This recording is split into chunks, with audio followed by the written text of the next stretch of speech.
গ্রামের নাম শান্তিপুর।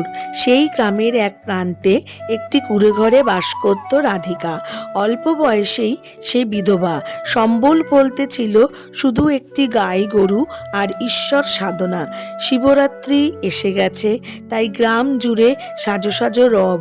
এই বছরে জমিদার বাড়িতে মহাদেবের নতুন মন্দির উদ্বোধন হচ্ছে, তাই মন্দির প্রাঙ্গণ খুব ধোয়া মোছা হচ্ছে এবং ধুমধাম করে সাজানো হচ্ছে। রাধিকা সব সময় মহাদেবের সাধনা করে, কুটিরে বসে মহাদেবের নাম করে।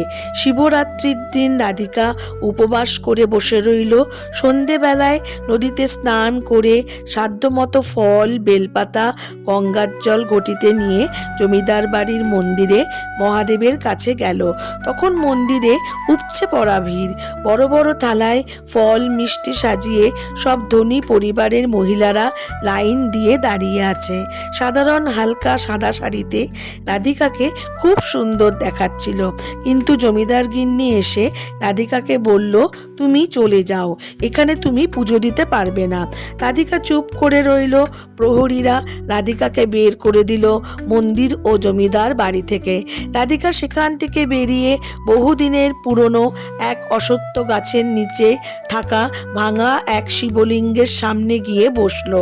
সেই শিবলিঙ্গের কেউ পুজো করে না এখন। রাধিকা চারপাশ পরিষ্কার করলো। ক্রমশ রাত গভীর হলো।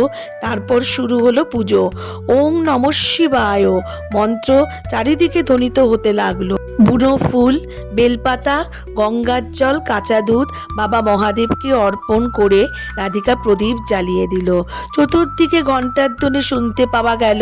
জমিদার বাড়ির সবাই অবাক হয়ে গেল। এই মন্ত্র আর ঘণ্টার ধ্বনি কোথা থেকে আসছে? অশ্বত্থ গাছ থেকে আলোক রশ্মি বেরিয়ে এলো। সবাই ভাঙা মন্দিরের দিকে ছুটল। অবাক বিস্ময়ে সবাই দেখল স্বয়ং মহাদেব রাধিকার পুজো গ্রহণ করছেন, আর রাধিকা চোখ বুজে ওং নমঃ শিবায় মন্ত্র পাঠ করে চলেছে। জমিদার গিন্নি তখন নিজের ভুল বুঝতে পারলেন। কাঁদতে কাঁদতে তিনি বসে পড়লেন। ভগবান অর্থ চায় না, শুধু মনের সরল ভক্তি চান। কোনো উপাচার নয়, বরং সম্পূর্ণ আত্মসমর্পণ চায়। তাই স্বয়ং মহাদেব সশরীরে জমিদার বাড়ির মন্দিরে না গিয়ে ভাঙা মন্দিরে অসহায় রাধিকার পুজো এসে গ্রহণ করেন।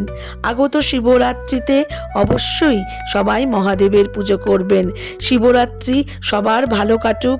এই গল্পটি যদি আপনাদের ভালো লাগে তাহলে কমেন্ট সেকশনে হর হর মহাদেব লিখতে ভুলবেন না।